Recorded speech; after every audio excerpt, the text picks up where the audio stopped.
Classification of fire कर दिया, ABCDE। एक K क्लास और है, वो कुकिंग मटेरियल की फायर, वो भी नई ईजाद हुई अभी।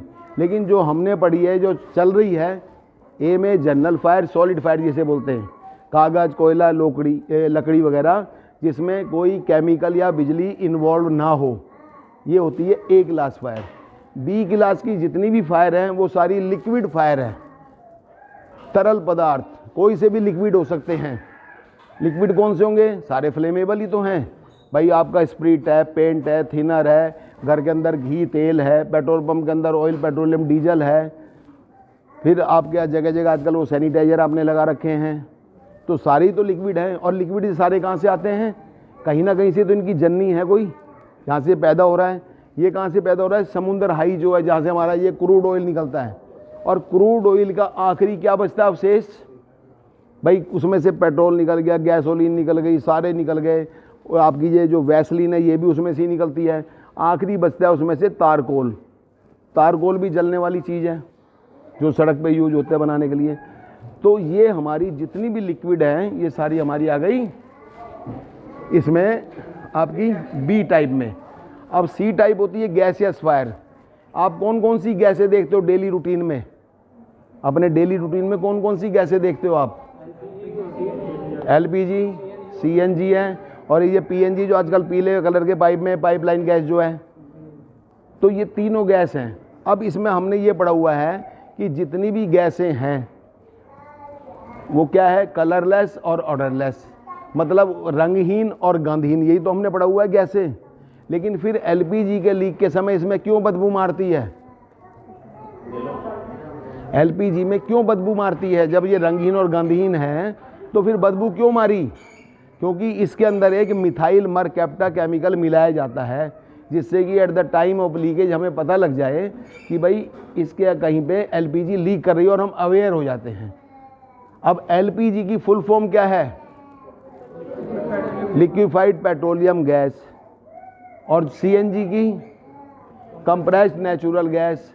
PNG या तो पेट्रोनेट गैस या पाइपलाइन गैस भी कह सकते हैं हम इसे। अब मुझे आप ये बताइए कि जब LPG लीक करती है, क्या हमें स्विच को ऑन करना है या ऑफ करना है? हमें कुछ नहीं करना, ना हमें स्विच ऑन करना है ना हमें स्विच ऑफ करना है। जो जिस पोजीशन में है उसी में रहने देंगे। अगर हमने ऑन ऑफ करा तो वही स्पार्क लाइटर वाला काम करेगा। अब मुझे एक बात और बताइए आप कि LPG लाइटर देन एयर है या हैवियर देन एयर है? हवा से हल्की है कि हवा से भारी है? हवा से। मैडम हल्की बोल रही हैं, आप भारी बोल रहे हो। हल्की वाले कितने हैं? हवा से हल्की 1 2, और बताइए। भारी, हवा से भारी वाले 1 2 3, चलो 4 हो गए भारी वाले। और बाकी कहाँ पे है? कोटा में, नोटा में गेम दे दिए वोट सबने। देखिए LPG gas heavier than air, जब भी लीक होगी नीचे की तरफ गुच्छे की शक्ल में इकट्ठी हो जाएगी, और जैसे ही इसमें एटमॉस्फेरिक और हवा या गैस मिलेंगी ये ऊपर की तरफ उठने लग जाएगी। इसीलिए हम कहते हैं कि कोई स्विच या उसको कोई ऑन ऑफ नहीं करना। जब भी ऐसी आपको स्मेल आती है तो दरवाजे खिड़कियां खोल दो और आसपास बोल दो कि भाई किसी प्रकार का कोई नेकेड लाइट को, बीड़ी सिगरेट को यूज नहीं करेगा। तो ये ध्यान रखना आपने। अगर घर में आप काम करते करते, अच्छा सुनिए भाई साहब, अगर आप घर में काम कर रहे हो और अचानक से आपको LPG की बदबू आने लगी तो आपका पहला लाइन ऑफ एक्शन क्या होगा?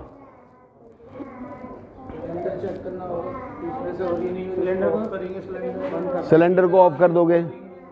अगर आपने सिलेंडर को ऑफ कर देंगे, आप सिलेंडर को तो ऑफ कर दोगे भाई, सिलेंडर को आपने ऑफ कर दिया, लेकिन बाय द वे जब आपने सिलेंडर को तो ऑफ कर दिया और फिर भी वो बदबू नहीं बंद हो रही, वो कंटिन्यू चल रही है। खिड़की खोल चुके आप, दरवाजा खोल चुके हैं, लेकिन बदबू कंटिन्यू है। सिलेंडर भी आपने बंद कर दिया है, तो कहाँ से लीक कर रही है वो? या तो कहीं आपका सिलेंडर लीक हो गया, उसकी बॉडी लीक हो गई है। तो बीइंग ये हैवी गैस है, हवा से भारी है, अगर ये रेगुलेटर के पास से लीक हो रही है या इसका जो पॉइंट है रेगुलेटर वाला वहाँ से लीक हो रही है, तो हम क्या करेंगे? रेगुलेटर निकाल के इसकी वाइट कैप रख देंगे। बाई दी वे वहाँ से लीक नहीं है, ये नीचे बॉटम से लीक है, तो हम क्या करेंगे, सिलेंडर को बाहर ले आएंगे। चलो बाहर ले गए, फिर क्या होगा, वो तो लीक तो चालू रहेगा, उल्टा कर देंगे। उल्टा करने से क्या होगा कि वो जो गैस, क्योंकि लिक्विफाइड पेट्रोलियम गैस है, अगर वो सीधी ऐसे ही और गैस नीचे से लीक है तो वो बूंद बूंद करके टपक रही है और वो कई गुना फैल रही है। अगर हमने उसको उल्टा कर दिया तो उसके वेपर निकलेंगे और उसको एकदम से ओपन में ले जाइए आप। क्लियर। और जो भी इमरजेंसी सर्विस उसको इन्फॉर्म कर दीजिए। बाय द वे, आप चौथी मंजिल पे रहते हैं, सुनो बेटे, आप 4th फ्लोर पे रह रहे हो, ऊपर आपके टेरेस है और सिलेंडर बैडली लीकेज है, तो कहाँ लेके जाओगे? वेरी गुड, ये सही बात है बिल्कुल। सिलेंडर को हम छत पे ना ले जाएंगे, उसको नीचे लाएंगे, क्योंकि अभी तो वो हमारे घर में लीक कर रही है, हम छत पे ले गए तो वो बह के सबके फ्लोर में चली जाएगी। तो एलपीजी के बारे में बहुत ध्यान करने वाली बात है। जब भी आपके लैब के अंदर, पेंट्री के अंदर, घर के अंदर एलपीजी के सिलेंडर रात को सोने से पहले या ऑफिस छोड़ने से पहले उसका रेगुलेटर बंद करके जाएंगे। टाइम टू टाइम उसकी रबड़ की ट्यूबिंग को चेक करेंगे, जिससे कि कोई उसमें कमी ना हो। जितनी भी रबड़ की ट्यूब होती है गैस की, उसके ऊपर कोई भी केमिकल या ऑयल गिर जाता है तो वहीं से वो कमज़ोर पड़ जाती है। आपने देखा होगा जो इंजेक्शन के छोटे रबड़ के डट्टक होते हैं, जो इंजेक्शन के उसमें लगते हैं, और उसको आप मिट्टी के तेल में या पेट्रोल में डाल दो, वो इतना बड़ा हो जाता है। इसी प्रकार से आप रबड़ की ट्यूब के ऊपर कोई भी तेलीय पदार्थ डालोगे तो उसमें वहीं से कमज़ोर हो जाएगा, वो गल जाएगा, उसमें मिल्ड्यू लग जाएगी, रबर एसिड बोलते हैं उसे। तो ये छोटी छोटी बात ध्यान रखनी है। अब आती है बात हमारी सीएनजी की। सीएनजी जो है ना, लाइटर देन एयर है, जब भी लीक होगी हवा में मिल जाएगी। इसी प्रकार से पीएनजी भी लाइटर देन एयर है, हवा में मिल जाएगी। एलपीजी के अंदर बहुत गैसों का कम्बिनेशन है, मेनली इसके अंदर इथेन, मीथेन, प्रोपेन, ब्यूटेन होती है, लेकिन ज़्यादा गैस कौन कौन सी है इसमें? प्रोपेन और ब्यूटेन। प्रोपेन इसके अंदर 40% है, ब्यूटेन इसके अंदर 60% है। अगर ये छोटी छोटी बातें आप याद रख लोगे तो आपको बहुत वो मिलेगा, अपने घर में भी सेफ हो और यहाँ पे भी सेफ रहोगे। आपको एक बात और मुझे बताओ, अचानक से जब आप घर में काम करते हो या एलपीजी यूज करते हो तो एलपीजी गैस ज़्यादातर किस समय ख़त्म हो जाती है? बहुत सिंपल क्वेश्चन है और बहुत टेक्निकल है ये, कि एलपीजी का जो सिलेंडर है आपका ज़्यादातर किस समय ख़त्म होता है? जब खाना बनाते हैं। वेरी गुड, देखा। अरे बिना खाना बनाए कहाँ ख़त्म होगा, वो जो हमें पता कैसे लगेगा? यही तो मैं देखना चाह। और बताओ, हैं? चलो गर्मी सर्दी की बात नहीं है तो गलत है। और बताओ, आप उस बात को मान जाओगे जो मैं बताऊंगा? मतलब आप ऐसा बताइए मुझे टाइम की, यार इस टाइम सिलेंडर ख़त्म हो जाता है। ये भी सही है, मॉर्निंग भी सही है। देखिए जब आपको ऑफिस जाना है, जब आपको ऑफिस जाना है या घर के अंदर अचानक मेहमान आ गए या आपको बच्चों को स्कूल छोड़ने जाना है, आप फटाफट काम कर रहे हो और एकदम से पता लगा गैस ख़त्म, तो आप क्या कहोगे? यार इसको अभी ख़त्म होना था। और आप आग कब लगती है? आप उसी टाइम लगती है। मैं बता रहा हूँ कैसे। सुनो सुनो बेटे, जैसे ही आपका सिलेंडर ख़त्म हुआ, आपके बच्चे स्कूल जाने के लिए तैयार हैं, आप ऑफिस जाने के लिए हस्बैंड तैयार हैं, तो आप क्या करोगे? तुरंत के तुरंत रेगुलेटर निकाल के फटाफट फटाफट दूसरे पे लगा दोगे। और जैसे ही वो दूसरे पे आपने जोड़ा तो क्या हुआ? वो प्रॉपरली तरीके से उस पर फिट नहीं हुआ, वो रेगुलेटर जल्दबाजी में उस पर फिट नहीं हुआ और आपने उसको ज़बरदस्ती ऑन कर दिया। तो क्या होगा? जैसे ही आपने लाइटर चलाया या माचिस जलाई, वो सारी गैस एकदम से धमाका हो जाएगा। तो ये कारण होते हैं कई बार, तो ये सावधानी। दूसरा क्या कारण होता है? आप सुबह उठे, हर आदमी सुबह अलसाया सा उठता है और वो ऐसे आएगा सीधा किचन में, अंदर यूँ आके या तो स्विच ऑन कर देगा, स्विच ऑन करती धमाका होता है कई बार। इसका मतलब रात को गैस लीक कर गई कहीं, हमने रेगुलेटर बंद नहीं करा। दूसरा कारण क्या होता है कि आप आए, आपने फटाफट चाय का पानी गैस पे रख दिया, दूध रख दिया और गैस खोल दी, लेकिन आपको लाइटर नहीं मिला मौके पे। फिर वो खुली गैस में आप चले गए लाइटर या माचिस ढूंढने, इस बीच में वो कंटिन्यू चल रही है। तो क्या हुआ? जैसे ही आपने लगाया जब ही कांड हो गया। तो हमें छोटी छोटी बातों का ध्यान रखना है। क्लियर? अब आ जाओ आप डी क्लास पे। डी क्लास फायर होती है हमारी मेटल की फायर, धातु फायर। क्या आपने देखा है मेटल को जलते हुए? मेटल को जलते हुए देखा आपने? हैं जी? नहीं, आपने भी देखा यार, आपने चलाया भी है मेटल को, खुद भी चलाते हो आप। देखो मेटल, सबने गहने पहने हुए हैं, ये सारा मेटल का है सबको, जब तक ये जलेगा नहीं तो आकार नहीं बनाएगा, सोना पिघलेगा नहीं तो जेवर नहीं बनेगा।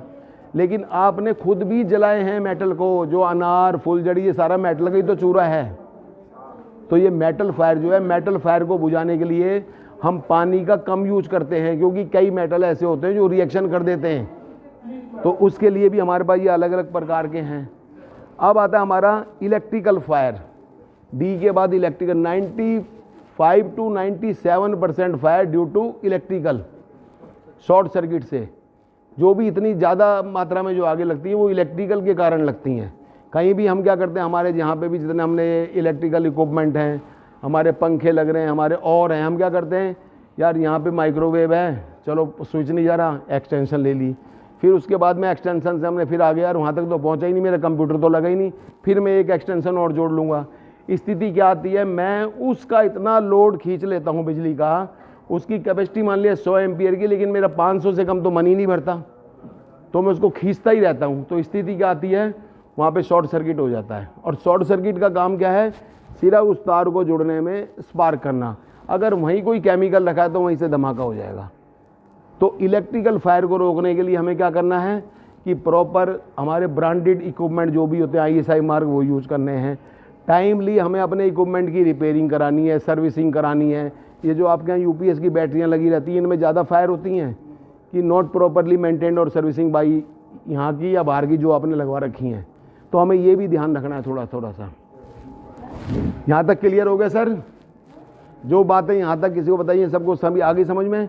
एक, जब भी आप घर के अंदर खाना बनाते हैं या जहाँ भी LPG जो यूज़ कर रहे हैं, LPG का सिलेंडर हमेशा जो हमारा टेबल टॉप या कुक है, हमारा जो वो चूल्हा है, उसके नीचे लेवल पे रहना चाहिए। LPG का सिलेंडर जो चूल्हा है या जो हमारा लैब का जो स्टैंड है जहाँ पे हम अपना लैम्प जलाते हैं, वो हमेशा सिलेंडर से ऊंचा रहना चाहिए, क्योंकि वो भारी गैस है। अगर आपने वो नीचे बैठ के जो घरों में खाना बनाते हैं या जे क्लस्टर या ग्रामीण एरिया में जहाँ पे भी बैठ के खाना बनाते हैं, वहीं पे ही ज़्यादा हादसे होते हैं। हम जितनी भी कॉल अटेंड करते थे ड्यूरिंग फायर सर्विस टीम में, तो क्या होता था, जे क्लस्टर में आग लग गई, क्या हुआ जी, अभी सिलेंडर लाए थे जी और एकदम से लीक कर गया।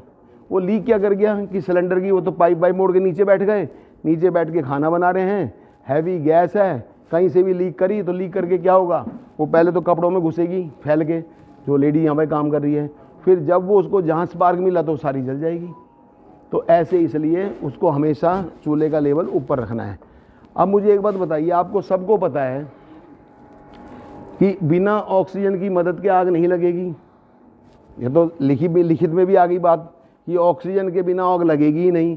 तो LPG का चूल्हा जब हम जलाते हैं, जो LPG का चूल्हा हमारा ऊपर रखा हुआ है, जब उसको हम जलाते हैं तो वहाँ पे वो ऑक्सीजन कहाँ मिलती है, उस LPG के अंदर, जो LPG पाइप में से जाने से पहले हाँ, गैप होता है। Very good. जहाँ पे LPG का सिलेंडर से हमारी जो रबड़ की ट्यूबिंग लगी हुई है, वो जब उसमें जुड़ी चूल्हे के अंदर ऐसे, तो वो जो पाइप है उसमें बंसरी की तरह 2-3 छेद हैं, और जैसे यहाँ से प्रेशर से LPG गई तो उसके संग वेंचुरी इफेक्ट, जैसे आप मेट्रो स्टेशन पे खड़े होते हो ना, इधर से मेट्रो आई तो हवा आ गई, इधर से आई तो इधर से आ गई, तो जैसे ही वो चली प्रेशर से तो उसमें वो ऑक्सीजन मिक्स होकर चली गई और बर्नर के ऊपर तुरंत आग लग गई। तो ये छोटी छोटी बातों का हमें ध्यान रखना है। क्लियर होगा जी यहाँ तक?